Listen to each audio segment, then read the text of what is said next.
Y vamos ya con el último informe que comparte Bank of America del estratega Michael Hartnett.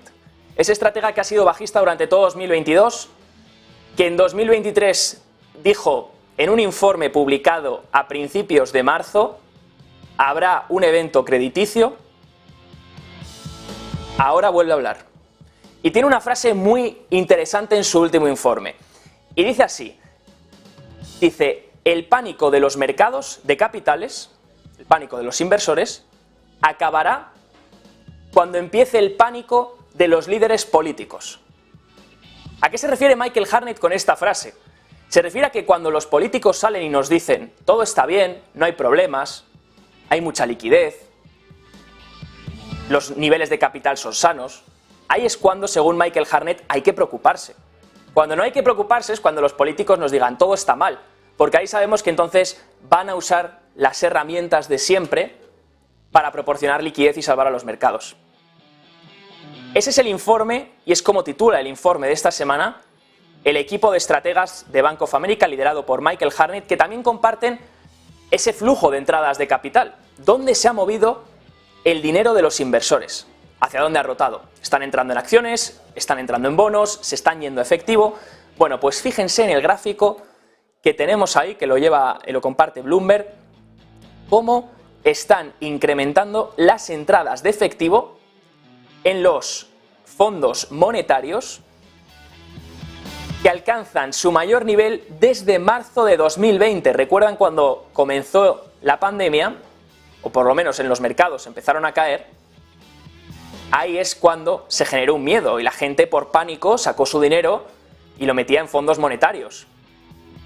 Salía de la renta variable, de la renta fija, lo metía en efectivo. Bueno, pues está pasando algo similar, porque fíjense en la línea negra. Esa es la que tienen que mirar. La línea negra es la que muestra cómo están ahora mismo los activos de los fondos monetarios.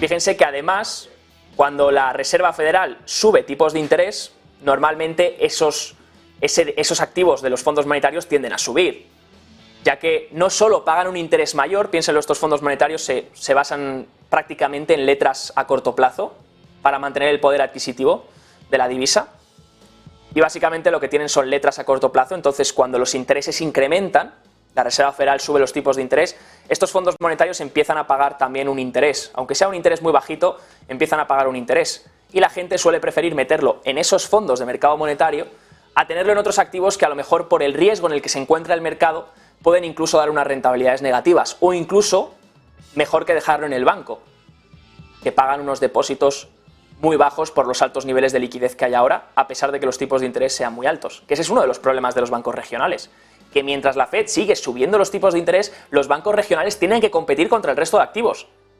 ¿Cómo le pides a un cliente que se quede en tu banco cuando tu banco está saliendo en las noticias, están diciendo que va a quebrar y el cliente sabe que puede meter su dinero en otro activo igual de seguro o más, que le da una mayor rentabilidad? Ahí es donde los bancos tienen que pagar esos depósitos y ofrecer algo que el resto de activos no ofrecen, sobre todo si miramos hacia bonos del tesoro o letras del tesoro. Dentro de este informe, comenta Michael Hartnett, los mercados crediticios y bursátiles son demasiado codiciosos para los recortes de tasas y no son lo suficientemente temerosos de la recesión.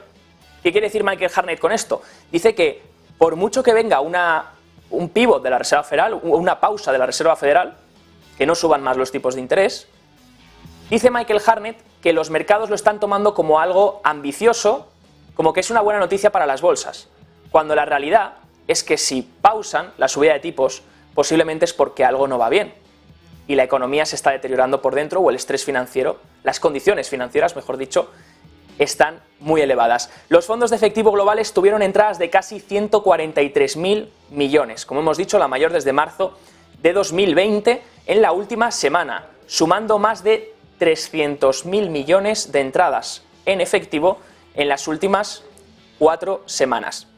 Dice Michael Hartnett también en su último informe que es probable que la Fed reduzca las tasas de manera muy agresiva durante los próximos 12 meses, pero eso posiblemente comenzará solo después de que las nóminas se vuelvan negativas.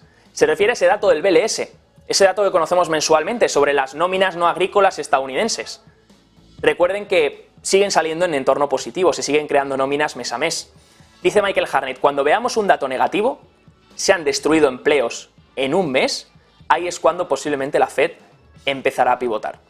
Y ahí es cuando también la ENBER, normalmente, que es la oficina encargada de decidir cuándo hay una recesión y cuándo no, cuándo la economía estadounidense está en recesión y cuándo no lo está, posiblemente ese es el indicador que haga que la ENBER ya dictamine una recesión. Entre otros flujos destacados, se reanudan las entradas a acciones, 2,6 mil millones y sobre todo 3.000 millones en mercados emergentes. Europa también ve salidas en las últimas 2 semanas de 1,3 mil millones, sobre todo en la parte de banca. El crecimiento, las acciones de crecimiento en Estados Unidos registraron entradas de 3,5 mil millones y los bonos han visto salidas otra vez de 1,2 mil millones de dólares.